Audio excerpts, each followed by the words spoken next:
Hello दोस्तों, स्वागत है आपका अपने YouTube channel Smita the smile पर। कैसे हैं आप लोग? आशा करती हूँ आप लोग बहुत ही अच्छे होंगे और बहुत ही बढ़िया स्वस्थ एकदम मस्त होंगे। और आपकी तैयारी कैसी चल रही है? आज का सेशन कुछ नए क्वेश्चंस के साथ मैं फिर से लेकर आ गई हूँ, आपकी अपनी स्मिता। तो बने रहिए मेरे चैनल पर, इसी तरीके के नए नए सेशन मैं डेली आपके लिए लेकर आती हूँ। तो आपने अगर नहीं देखा है और चैनल पर नहीं जुड़े हैं तो फटाफट से जुड़ जाइए। और प्लेलिस्ट बना दी गई है, तो सारे सब्जेक्ट की अलग अलग प्लेलिस्ट है, जिससे आपको कोई प्रॉब्लम ना जाए और कन्फ्यूज़न ना हो कि आपने कौन सा वीडियो एक बार देख चुके हैं। और आपने अगर एक बार देख भी लिया है तो दोबारा 2 या 3 बार आप रिवीजन भी कर लीजिए, ताकि आपको कोई प्रॉब्लम ना जाए, आप कोई भी चीज़ भूलें ना और आपका रिवीजन अच्छे तरीके से हो जाए। तो इसी तरीके की मैंने प्लेलिस्ट बना दी है, तो आप सीक्वेंस वाइज देख लीजिए। आप जो भी आपको पसंद आए वो देख लीजिए और मुझे कमेंट करके बताइए कि इसी तरीके के वीडियोस मैं और भी आपके लिए लाती रहूँ। चलिए सेशन को स्टार्ट करते हैं। फ्रेंड्स, चलिए स्टार्ट करते हैं आज के नए सेशंस को। और जो नया सेशन है उसमें बहुत ही अच्छे क्वेश्चन आए हुए हैं, वो भी प्रबंध की यानी मैनेजमेंट के हैं। तो जो मैनेजमेंट सब्जेक्ट है, एक ऐसा सब्जेक्ट है, या तो ये बहुत ही बोरिंग होता है, बोर करा देता है पढ़ते पढ़ते, या फिर समझ में आ जाए तो बहुत ही इजी चैप्टर हो जाता है, बहुत ही इजी टॉपिक हो जाता है। तो मैं आपको यहाँ पर बहुत ही अच्छे तरीके से समझाने की कोशिश करूँगी, ताकि आपको बोरियत महसूस ना हो, आप बहुत ही अच्छे से और आसानी से इसको समझ सकें और इसको बोझ ना समझें। ये बहुत ही अच्छा सब्जेक्ट है, अगर आप इसको अच्छे से समझ लेंगे तो आपको बहुत ही आसानी से ये समझ में आ जाएगा और इसके क्वेश्चंस को आप बहुत ही अच्छे तरीके से डील कर पाएंगे। क्योंकि पता है ना फ्रेंड्स कि ये मैनेजमेंट सब्जेक्ट एक ऐसा सब्जेक्ट है जो कि क्या डेली की चीज़ों पर, डेली के जो कार्य होते हैं, ये छोटी छोटी छोटे ओकेज़न से लगाकर बड़े बड़े पार्टीज तक मैनेजमेंट की आवश्यकता होती है। और आप भी कहीं ना कहीं किसी न किसी तरीके से मैनेजमेंट करके ही, मैनेजमेंट के थ्रू ही चीज़ों को करते हैं, मैनेज करके ही चीज़ों को पहले से ही उसका कोई एक सीक्वेंस बनाकर चीज़ों को करते हैं, तो वही मैनेजमेंट हो जाता है। पहले इसको एक बिजनेस लैंग्वेज में यूज किया जाता था, तो इसको बिजनेस के तरीके से यूज़ करते थे। बाकी अब इसको डेली मर्रा की चीज़ों में यूज़ कर रहे हैं, तो आपको ये बहुत ही आसानी से समझ में आएगा। बस आपको इसको उस तरीके से समझना है जिस तरीके से इसको मैं समझाने की कोशिश कर रही हूँ। तो चलिए सेशन को आगे बढ़ाते हैं और क्वेश्चंस करते हैं। बहुत ही इजी क्वेश्चन रहते हैं, बस आपको समझ में आ जाए तो ये आसानी से आप इनको डील कर सकते हैं और एग्जाम में भी आपको कोई टेंशन लेने की ज़रूरत नहीं रहेगी। बस आप क्वेश्चंस को अच्छी तरीके से समझिएगा तो आपको एग्जाम में भी क्वेश्चन बड़ी आसानी से बन जाएंगे। चलिए सेशन को आगे बढ़ाते हैं, स्टार्ट करते हैं फर्स्ट क्वेश्चन से। कार्यक्रमों को बनाने, क्रियान्वित करने व आकलन करने में लोगों की भागीदारी को क्या कहा जाता है? जो कार्यक्रम है या प्रोग्राम है, उनको बनाने यानी क्रियान्वित करने व आकलन करने में जो लोग शामिल होते हैं उनको क्या कहते हैं? समुदाय कहते हैं, सामाजिक भागीदारी कहते हैं, सामुदायिक भागीदारी कहते हैं, या फिर कोई नहीं।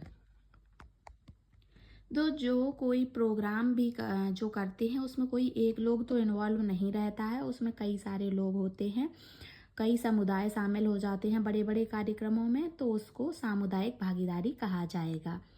तो जो प्रोग्राम होते हैं वो कोई एक इंसान तो मिलकर कर नहीं सकता है, उसमें कई सारे लोगों को शामिल किया जाता है, तो ये सामुदायिक भागीदारी के अंतर्गत आ जाएगा। तो राइट आंसर ऑप्शन सी हो जाएगा, सामुदायिक भागीदारी। चलिए नेक्स्ट क्वेश्चन पर बढ़ते हैं। नेक्स्ट क्वेश्चन है, न्यूनतम आवश्यकता कार्यक्रम की शुरुआत किस पंचवर्षीय योजना के दौरान की गई थी? तो जो न्यूनतम आवश्यकता कार्यक्रम है उसकी शुरुआत 5वीं पंचवर्षीय योजना के दौरान की गई थी, इंदिरा गांधी के समय। इंदिरा गांधी के समय 1974 से 78 में। तो ये जो न्यूनतम आवश्यकता कार्यक्रम है इसकी शुरुआत 5वीं पंचवर्षीय योजना में करी गई थी। डीपी धर मॉडल पर आधारित है यह योजना। तो ये क्वेश्चन आपको बहुत ही आसान है और आपको मैंने बताया कि पंचवर्षीय योजनाएं बहुत अच्छे तरीके से याद कर लेनी है, उससे एक नई क्वेश्चन जरूर बनेगा। चलिए नेक्स्ट क्वेश्चन पे बढ़ते हैं। जो नेक्स्ट क्वेश्चन है वो है लोक कथा क्या है। लोक कथा के बारे में पूछा जा रहा है कि लोक कथा क्या है। प्रिंट माध्यम है, पारंपरिक माध्यम है, इलेक्ट्रॉनिक माध्यम है या फिर कोई नहीं है। तो बताना है कि लोक कथा क्या है। फटाफट से बताइए लोक कथा क्या है। क्या लगता है आपको, प्रिंट माध्यम लग रहा है या फिर इलेक्ट्रॉनिक मीडियम लग रहा है। ये तो शायद आपको दोनों ही नहीं लग रहे होंगे। लोक कथाएँ जो हैं वो पारंपरिक माध्यम के अंतर्गत आती हैं, तो इसका राइट आंसर ऑप्शन बी हो जाएगा, पारंपरिक माध्यम। लोक कथाएँ जो हैं वो पारंपरिक मीडियम के अंतर्गत आती हैं। चलिए नेक्स्ट क्वेश्चन पर बढ़ते हैं। नेक्स्ट क्वेश्चन है तथ्यों का संग्रहण किसका एक चरण है। जो तथ्य मिलते हैं या तथ्य एकत्रित किए जाते हैं, उनको जब एकत्रित किया जाता है तो वो किसका चरण माना जाता है। कार्यक्रम नियोजन का, समन्वय का, नियंत्रण का या फिर मूल्यांकन का। जो ये नियोजन, समन्वय, नियंत्रण, मूल्यांकन है, ये प्रबंधन के प्रमुख कार्य के अंतर्गत आते हैं। तो इनमें से बताना है कि किस कार्य के अंतर्गत तथ्यों का संग्रहण आएगा। तथ्यों का संग्रहण किस कार्य का एक चरण माना जाएगा। तो फ्रेंड्स इसका राइट आंसर है कार्यक्रम नियोजन। कार्यक्रम का नियोजन करने के अंतर्गत ही तथ्यों का संग्रहण आता है। तो राइट आंसर ऑप्शन ए हो जाएगा, कार्यक्रम नियोजन। तो तथ्यों का संग्रहण कार्यक्रम नियोजन के अंतर्गत आएगा। नेक्स्ट क्वेश्चन है ऐसी नेतृत्व शैली जो प्रतिभागितापूर्ण है और नेतृत्व को सर्वाधिक प्रभावित करती है। पूछा जा रहा है ऐसी कौन सी नेतृत्व शैली है जो प्रतिभागितापूर्ण है और नेतृत्व को सर्वाधिक प्रभावित करती है। निरंकुश नेतृत्व शैली, प्रजातांत्रिक नेतृत्व शैली, हस्तक्षेप नेतृत्व शैली या फिर इनमें से कोई नहीं। तो नेतृत्व की जो शैली है वह प्रतिभागितापूर्ण और नेतृत्व को सर्वाधिक प्रभावित करने वाली है। तो जैसा कि शायद आप जानते होंगे कि प्रजातांत्रिक जो कि नेतृत्व शैली होती है जिसमें प्रजा ही अपना मुखिया चुनती है, जिस व्यक्ति को चाहे वह उसको अपना लीडर या नेतृत्वकर्ता चुनती है, और अगर उसका मन नहीं है तो वह किसी को भी अपने मत से एकत्रित होकर हटा भी सकती है। तो जिसमें हर एक व्यक्ति प्रतिभागी बन सकता है, वही सबसे सर्वाधिक प्रभावित करती है, जिसमें जनता की या लोगों के या प्रजा की अनुमति से कार्य किए जाते हैं। तो ऑप्शन बी राइट आंसर हो जाएगा, प्रजातांत्रिक नेतृत्व शैली ही ऐसी शैली है जिसमें प्रतिभागिता पूर्ण है जो, और नेतृत्व को सर्वाधिक प्रभावित भी करती है। चलिए नेक्स्ट क्वेश्चन पर बढ़ते हैं फ्रेंड्स। नेक्स्ट क्वेश्चन है गपशप एवं अफवाहें निम्न में से किस संचार का भाग हो सकती हैं। जो गपशप है, जैसे कि ये कम्युनिकेशन के पार्ट में पूछ रही हैं, जब गपशप चलती हैं या अफवाहें, कुछ झूठी बातें चलती हैं, ये एकदम लीगल तरीके की बातें नहीं चलती हैं, कुछ भी बोले जा रहे हैं, कुछ भी गप्पे लड़ाए जा रहे हैं, जब मन जो आया तब कुछ बोल दिया, या फिर कुछ झूठी ही अफवाहें उड़ा दी या झूठी बातें कह दी जिन्हें अफवाहें कहते हैं। तो वह किसके अंतर आएगा, क्षैतिज संचार के अंतर्गत, औपचारिक संचार के अंतर्गत, अनौपचारिक संचार के अंतर्गत या फिर कोई नहीं। तो बताना है आपको कि जो गपशप है और अफवाहें हैं, तो औपचारिक संचार के अंतर्गत तो फ्रेंड्स वो बातें आती हैं जो लीगल होती हैं और जो एकदम बहुत ही नियम कायदे के अनुसार बोली जाती हैं, जिसमें कोई भी बात कहीं भी उठाकर नहीं बोली जाती, जिसका एक निश्चित प्रोफार्मा होता है, उसी के अकॉर्डिंग बोलना पड़ता है। जैसे ऑफिस वगैरह में या कहीं बड़े अधिकारियों के पास जो बातें जाती हैं वो औपचारिक के अंतर्गत आती हैं। क्षैतिज के अंतर्गत वो बातें आती हैं जो एक सीधी लाइन में बोली जाती हैं, एक ही वर्ग के कर्मचारी या एक ही वर्ग के अधिकारियों के थ्रू जो जाती हैं वो हो जाती हैं। और अनौपचारिक संप्रेषण एक ऐसा संप्रेषण है जिसमें कोई नियम कायदे कानून नहीं होते हैं, जिसमें कुछ भी कहीं भी कभी भी बोल सकते हैं, कुछ भी, झूठ भी, सच भी, गप्पे भी, ये सब चीज़ें और जिसमें बोली जा सकती हैं। जैसे कि जब मन पड़ा तो हंस दिया, जब मन पड़ा तो ताली बजा दी, इस टाइप से जो बातें चलती रहती हैं, जैसे फ्रेंड्स के साथ या फिर फैमिली के साथ, इस तरीके की जो बातें चलती हैं वो अनौपचारिक संप्रेषण में आती हैं। तो ये गपशप और अफवाहें हैं, वो ऑप्शन उसके लिए सी राइट आंसर हो जाएगा, अनौपचारिक संचार के अंतर्गत आएगा वह। तो इसका राइट आंसर ऑप्शन सी हो जाएगा। चलिए नेक्स्ट क्वेश्चन पर बढ़ते हैं। नेक्स्ट क्वेश्चन है, एक श्रमिक का मोटिवेशन जितना ऊंचा होगा उसकी कार्य क्षमता पर क्या प्रभाव पड़ेगा। एक श्रमिक है जो उसका जो मोटिवेशन है जितना ऊंचा होगा उसकी कार्य क्षमता पर क्या प्रभाव पड़ेगा, ये पूछा जा रहा है।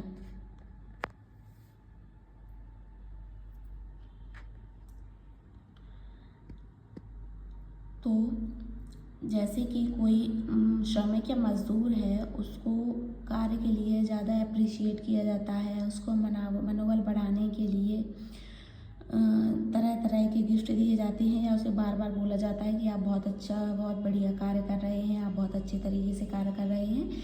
इस तरीके की जो बातें की जाती हैं या उसको मनोबल बढ़ाया जाता है, मोटिवेशन जितना ज़्यादा दिया जाता है या फिर गिफ्ट वगैरह दिए जाते हैं, उसको अप्रिशिएट किया जाता है, तो उसकी कार्य क्षमता और भी अधिक कम होगी या फिर और भी अधिक मध्यम होगी या और अधिक होगी या फिर सभी होगा, ये पूछा जाए। तो जब उसके साथ पॉजिटिव चीज़ें की जाएंगी, पॉजिटिव मोटिवेशन दिया जाएगा, तो उसकी कार्य क्षमता और अधिक बढ़ेगी। उसे लगेगा कि मैंने अगर अच्छा काम किया है तो मुझे इतना सराहा गया है, मैं और अच्छा करूँगा तो मैं सबसे ऊंचा हो जाऊँगा, सबसे अच्छा कहलाऊँगा, मेरी इमेज अलग हो जाएगी सबसे। तो वो इस चक्कर में और भी अधिक कार्य करेगा और उसकी कार्य क्षमता और ही अधिक बढ़ जाएगी। पॉजिटिव मोटिवेशन से कार्य क्षमता और अधिक बढ़ती है। पर हाँ, एक लेवल पर, जब लेवल से ज़्यादा हो जाता है तो फिर उसमें कोई फ़र्क नहीं पड़ता, बट जब तक एक लेवल रहता है तब तक अगर पॉजिटिव मोटिवेशन मिलता है तो कार्य क्षमता और भी अधिक बढ़ेगी उसकी। तो इस तरीके के क्वेश्चन है और मैंने वैसे भी आपसे पहले कहा था कि अगर ये आप समझेंगे तो बहुत ही इजी चैप्टर है, बहुत ही इजी टॉपिक है, तो आपको बहुत अच्छे तरीके से समझ में आएगा। और आप ना इस तरीके के चैप्टर्स या फिर इस तरीके के सब्जेक्ट को पढ़ने में ज़्यादा समझने की कोशिश करिए, तो आप बहुत ही अच्छे तरीके से इसको डील कर पाएंगे। ये बहुत ही अच्छा सब्जेक्ट है, अगर आप इसमें फोकस करेंगे तो आप बहुत ही इजीली इसको समझ पाएंगे और आपको कोई प्रॉब्लम नहीं जाएगी। जो आपने नाम सुनते ही आपको लगा होगा कि ये कैसा सब्जेक्ट है, ये तो मैंने पढ़ा नहीं है, इसमें तो मेरे बहुत कम मार्क्स आएंगे, पर ऐसा नहीं है। अगर आप बहुत अच्छे तरीके से समझ लेंगे तो आपसे बढ़िया तरीके से ये बनेगा। चलिए सेशन को आगे बढ़ाते हैं और नेक्स्ट क्वेश्चन पर चलते हैं। किस अवधि के दौरान भारत में आर्थिक अस्थिरता की वजह से कोई भी पंचवर्षीय योजना जारी नहीं हो पाई। पूछा जा रहा है पंचवर्षीय योजना से क्वेश्चन है कि वह अवधि बताना है, यानी वो समय बताना है जिसके दौरान कोई भी पंचवर्षीय योजना जारी नहीं हो पाई थी, क्योंकि आर्थिक अस्थिरता आ गई थी उस टाइम पे। तो आर्थिक अस्थिरता के कारण जो अवकाश लिया गया था पंचवर्षीय योजना में, उस टाइम पे को, उस समय को बताना है।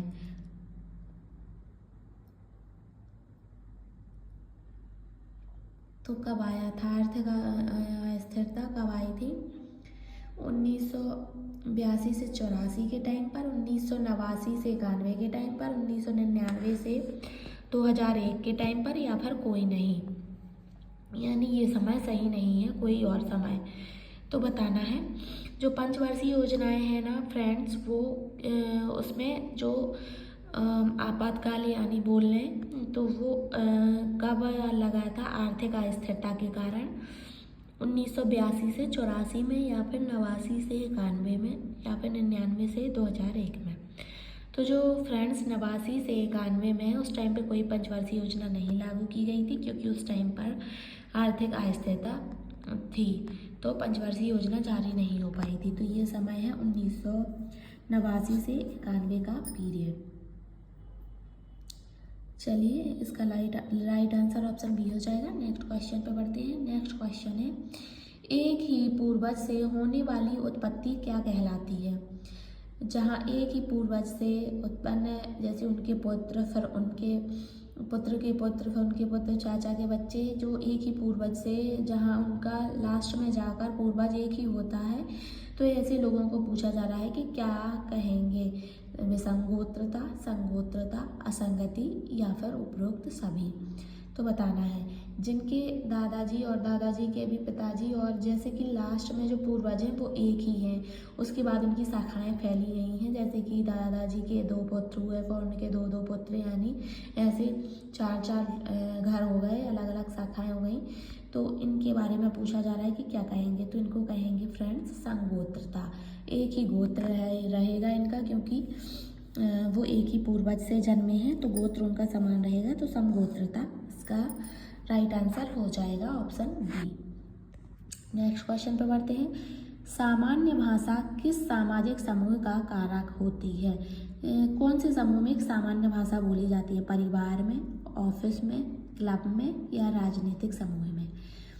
तो जो परिवार है उसमें एक ही समान भाषा बोली जाती है, सामान्य भाषा, सभी लोग एक ही जैसी भाषा बोलते हैं। और जो ऑफिस है उसमें अलग अलग तरीके के लोग आते हैं, तो उनकी लैंग्वेज थोड़ी सी डिफरेंस हो जाती है, उसकी एक स्पेशल लैंग्वेज होती है। क्लब में भी बहुत सारे लोग आते हैं और राजनीतिक समूह में भी जगह जगह के लोग रहते हैं, तो उनकी जगह जगह की अपनी अपनी भाषा होती है, थोड़ी सी टोन तो चेंज रहती ही है। पर परिवार के ही एक ऐसे सदस्य होते हैं जिनकी सामान्य भाषा एक जैसी भाषा रहती है, और जहाँ पे बच्चे ऑटोमेटिक अपनी भाषा को सीख लेते हैं, जिसको मातृभाषा भी बोल सकते हैं। तो परिवार ही एक ऐसा है जहाँ पर सामान्य भाषा रहती है। तो इसका राइट आंसर ऑप्शन ए हो जाएगा। नेक्स्ट क्वेश्चन है, निम्नलिखित में से किस संचार को ग्रैपवाइन संचार भी कहते हैं? ग्रैपवाइन कम्युनिकेशन किस संचार को कहते हैं? औपचारिक को, अनौपचारिक को, पार्थिव को या फिर कोई नहीं? तो जैसे कि जो गपशप आती हैं वो इसी में ही आती हैं। ग्रैपवाइन जैसे कि ग्रैपवाइन जैसे कि पता है ग्रैप्स यानी अंगूर, अंगूर के जैसे पता नहीं किसने बात किससे क्या कही, पर बात सभी को पता चली गई। इस तरीके से कोई एक वैलिड रीज़न नहीं रहता है, पर पता रहती है सबको बात इधर उधर से। तो इस तरीके की जो बात गुच्छे में लिपटी रहती है, जिसका कोई अता पता नहीं रहता कि कहाँ से आई है, इस तरीके की बात संचार को ग्रैपवाइन संचार कहते हैं, और ये अनौपचारिक संचार के अंतर्गत आता है। तो इसका राइट आंसर ऑप्शन ए हो जाएगा, अनौपचारिक संचार। तो ग्रैपवाइन, जिसको अंगूरी लता भी कहते हैं, इसको अनौपचारिक संप्रेषण के अंतर्गत रखेंगे। नेक्स्ट क्वेश्चन है, नेतृत्व की सफलता किसका परिणाम है? नेतृत्व की सफलता किसका परिणाम है? अनुयायियों के गुणों का, परिस्थिति का, नेता के गुणों का और नेता की शक्ति का। तो जो नेतृत्व है वो उसकी सफलता एक अच्छे नेता के द्वारा ही बताई जा सकती है, उसी का ही रिजल्ट माना जा सकता है। नेतृत्व यानी लीडरशिप में अच्छा लीडर होना, उसके गुणों का अच्छा होना ही अच्छा माना जाएगा, तभी रिजल्ट अच्छा आएगा। तो इसका राइट आंसर ऑप्शन सी मानेंगे। जब एक मुखिया जो कि है लीडर है वो ही अच्छा नहीं होगा तो नेतृत्व की सफलता ही नहीं होगी, वो असफल हो जाएगा। तो नेतृत्व के गुणों पर यह डिपेंड करता है कि नेतृत्व की सफलता होगी या असफलता होगी। इसका राइट आंसर ऑप्शन सी हो जाएगा, नेता के गुणों पर निर्भर करेगा। चलिए नेक्स्ट क्वेश्चन पर बढ़ते हैं। यशोमती योजना का लक्ष्य किसी बेहतर चिकित्सा सुविधाएं उपलब्ध कराना है। जो यशोमती योजना है वो किस उद्देश्य से बनाई गई है? तो वो है चिकित्सा के उद्देश्य से। यशोमती योजना के अंतर्गत चिकित्सा सुविधाएं उपलब्ध कराई जाती हैं, पर पूछा जा रहा है कि किसे उपलब्ध कराई जाती हैं? गरीबी रेखा से नीचे की महिलाओं को, या फिर गर्भवती महिलाओं को, या फिर गरीबी रेखा से नीचे की महिलाएं और गर्भवती महिलाएं दोनों को, या फिर बुजुर्ग महिलाओं को। तो बताना है कि यशोमती योजना के अंतर्गत जो चिकित्सा सुविधाएं दी जा रही हैं वो किन्हें दी जाती हैं। तो फ्रेंड्स इसका जो राइट आंसर है वो ऑप्शन सी हो जाएगा, ए और बी दोनों। यानी कि गरीबी रेखा से जो नीचे की महिलाएं हैं उनको भी चिकित्सा सुविधाएं दी जाएंगी, और गर्भवती महिलाओं को भी यशोमति योजना के अंतर्गत चिकित्सा सुविधाएं दी जाएंगी। तो राइट आंसर हो जाएगा ऑप्शन सी, ए और बी दोनों ही महिलाओं को ये सुविधाएं दी जाएंगी। नेक्स्ट क्वेश्चन है, कौन सा परिप्रेक्ष्य संचार में शक्ति, गतिशीलता और सामाजिक परिवर्तन पर केंद्रित है? जो कि संचार की में गतिशीलता और सामाजिक परिवर्तन, यानी कि जिसका मेन टारगेट है परिवर्तन लाना। परिवर्तन तो आधुनिक संचार में, क्रांतिक संचार में, आधुनिक पाश्चात्य संचार में या प्रजातांत्रिक संचार में। तो देखिए, जब क्रांति आती है तभी कोई नया परिवर्तन लेकर आती है, तो इसका राइट आंसर ऑप्शन बी ही हो जाएगा कि कोई भी नया परिवर्तन तभी आता है जब क्रांति आती है। तो इस तरीके से आप इसको माइंड में सेट कर लेना। राइट आंसर ऑप्शन बी हो जाएगा, क्रांतिक परिवर्तन पर केंद्रित करती है समाज की गतिशीलता। ठीक है, तो अब नेक्स्ट क्वेश्चन पढ़ते हैं। संचार के लिए आधारभूत इकाई क्या है? संचार के लिए बताना है कि सबसे मेन जो आधारभूत इकाई है वह क्या है? ज्ञान है। संचार के लिए ज्ञान होना बहुत ज़रूरी है, या फिर संचार के लिए सूचना होना, या फिर संचार के लिए प्रशिक्षण दिया जाना, या फिर संचार के लिए संदेशों का होना एक आधारभूत इकाई माना जाएगा। तो बताना है इसका राइट आंसर क्या हो जाएगा कि संचार की जो आधारभूत इकाई है, फ्रेंड, संचार की आधारभूत इकाई संदेशों को माना जाएगा। जब अपने पास कोई मैसेज होगा तभी तो कम्युनिकेशन होगा, तभी तो कम्युनिकेशन प्रोसेस आगे बढ़ेगी। तो मैसेज का होना बहुत ही इम्पोर्टेंट माना जाएगा। तो जो है इसका राइट आंसर ऑप्शन डी हो जाएगा। मैसेज नहीं होंगे तो संचार प्रक्रिया का आधार ही नहीं रहेगा और फिर संचार प्रक्रिया कभी नहीं हो पाएगी। तो इसका राइट आंसर ऑप्शन डी हो जाएगा। संचार के लिए संदेश एक आधारभूत इकाई माना जाएगा। ठीक है फ्रेंड्स, तो आज के सेशन को यहीं समाप्त करते हैं। ये सेशन का लास्ट क्वेश्चन था। इस तरीके के क्वेश्चंस आपको कैसे लगे हैं, आपको कैसी सीरीज़ लगी है, आप ज़रूर बताइए। वीडियो को लाइक करिए और फ्रेंड्स के साथ शेयर करिए ताकि उनको भी हेल्प हो सके। इसी तरीके के क्वेश्चंस के साथ और भी नए नए क्वेश्चंस के साथ मैं कल फिर से मिलूँगी, एक नए सेशन के साथ आप लोगों के साथ फिर हाज़िर होंगी। तो बने रहिए मेरे चैनल स्मिता द स्माइल पर, और चैनल को सब्सक्राइब फटाफट कर लीजिए अगर नहीं किया है, बेल आइकन प्रेस कर लीजिए ताकि आपको नोटिफिकेशन तुरंत ही मिल जाए और आप अपनी प्रैक्टिस को आगे बढ़ा सकें। फ्रेंड्स, आपने डिटेल तो बहुत ही पढ़ी होगी, पर उसके प्रैक्टिस करने की भी ज़रूरत होती है। तो आप यहाँ से प्रैक्टिस कर सकते हैं। चैनल पर विजिट करके मैंने प्लेलिस्ट बना दी हैं, सभी सब्जेक्ट की प्लेलिस्ट बनी हुई हैं, उसमें काफ़ी सारे सेशंस डले हुए हैं। तो आप उनसे ज्वाइन कीजिए और आप वहाँ पर जाकर सीक्वेंस वाइज आप सेशंस को देख सकते हैं। और आप एक दो बार रिवीजन भी करते रहिए ताकि आपको कोई भी प्रॉब्लम ना जाए। आगे की जो प्रिपरेशन करी है वो शायद आप भूल ना जाएं, क्योंकि मनुष्य है और मनुष्य भूलता ही है। ऐसा कोई व्यक्ति नहीं है जिसे एक चीज़ पढ़ ली वो हमेशा के लिए याद रहे, तो भूल जाते हैं। तो उसका रिवीजन करना एक ही मात्र सॉल्यूशन है। तो आप एक दो बार रिवीजन कर लेंगे तो अच्छे तरीके से सेट हो जाएगी।